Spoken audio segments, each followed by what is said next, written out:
Halo teman-teman semuanya, perkenalkan, nama saya Unjur Tarida Perulian Pardede. Saya seorang mahasiswa dari Universitas Negeri Medan, jurusan Ilmu Keolahragaan atau IKOR.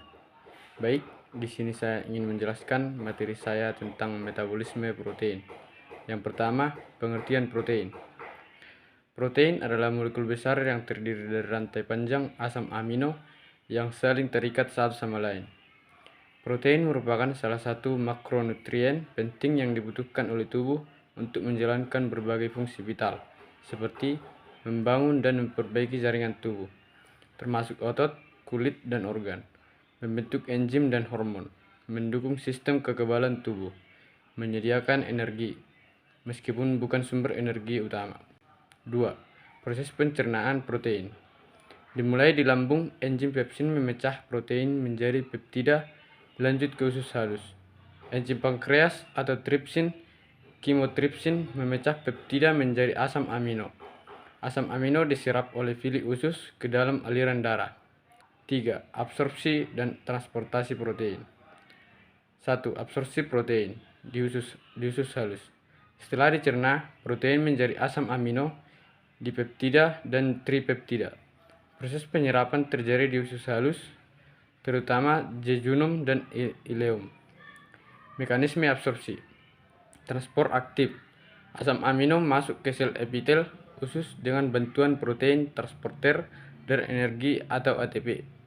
Kontransport dengan Na+, asam amino diserap bersama natrium atau mekanisme mirip dengan penyerapan glukosa.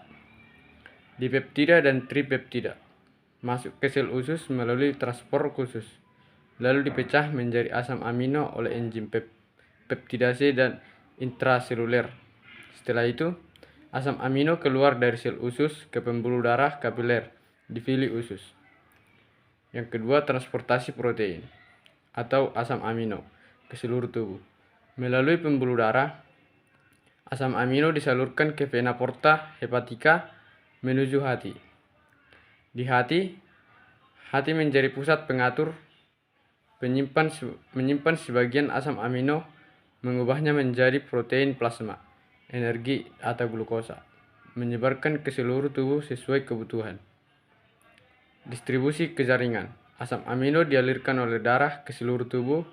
Di jaringan digunakan untuk sintesis protein tubuh atau otot, enzim, hormon, antibodi, perbaikan dan pertumbuhan sel, sumber energi jika diperlukan. 4. Metabolisme asam amino. Tahapan metabolisme asam amino. Yang pertama, transaminasi, proses pemindahan gugus amino dari suatu asam amino ke asam ketoglutarat, menghasilkan asam amino baru dan asam keto. Enzim transminase atau aminotransferase. Contoh, glutamat ditambah asam piruvat adalah alanin ditambah ketoglutarat. Yang kedua, deaminase oksidatif. Gugus amino dilepas dari asam amino, menghasilkan amonia atau NH3 dan asam keto. Terjadi terutama di hati. Enzim glutamat dehidrogenase.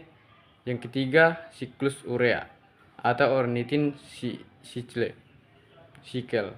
Proses detoksidasi amonia atau NH3 menjadi urea yang larut dalam air dan dikeluarkan melalui urin, terjadi di hati. Urea kemudian dibawa oleh darah ke ginjal, dikeluarkan melalui urin. 4. Penggunaan rangka karbon atau C-skeleton. Setelah gugus aminnya dihilangkan, sisa rangka karbon dari asam amino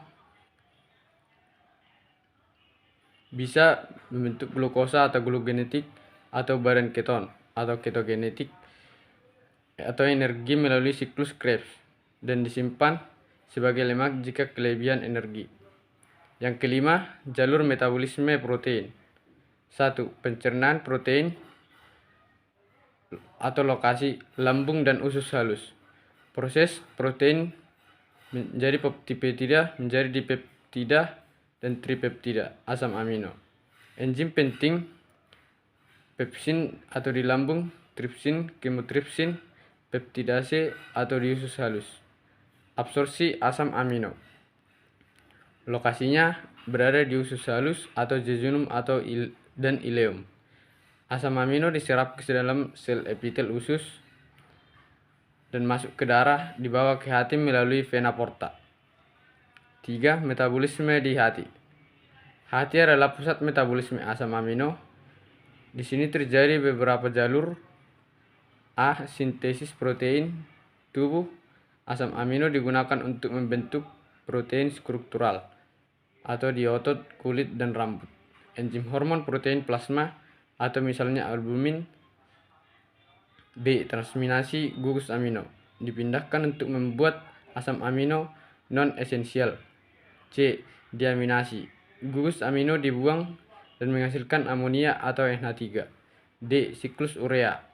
Amonia beracun diubah menjadi urea di hati dan dibuang melalui urin oleh ginjal.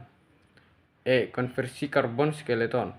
Sisa karbon atas setelah gugus amino dihilangkan masuk ke beberapa jalur glikolisis atau gluconeogenesis untuk membentuk glukosa, siklus Krebs atau membentuk energi, ketogenesis atau badan keton, disimpan sebagai lemak.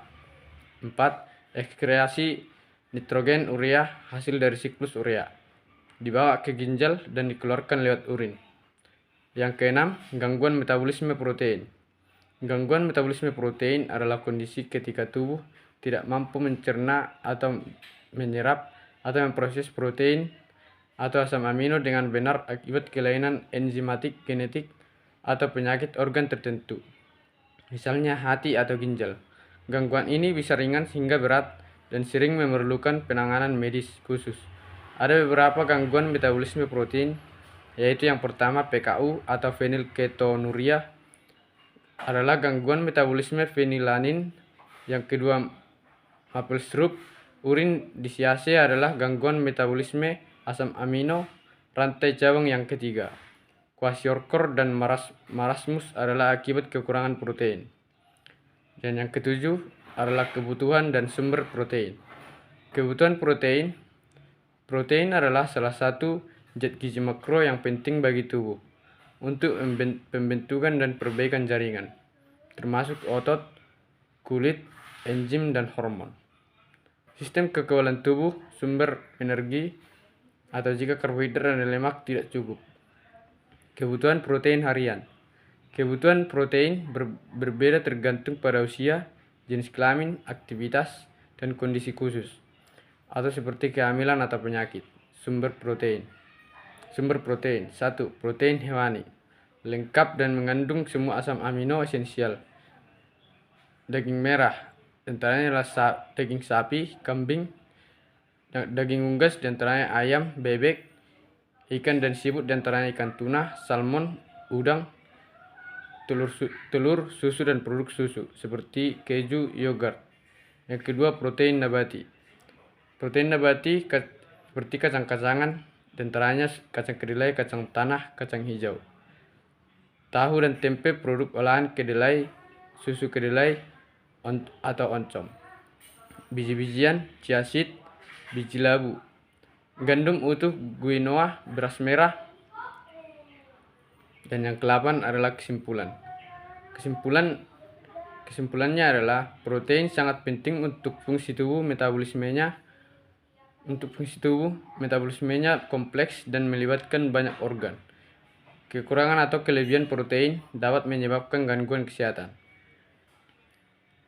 Sekian dari penjelasan presentasi yang dapat saya sampaikan. Saya ucapkan terima kasih.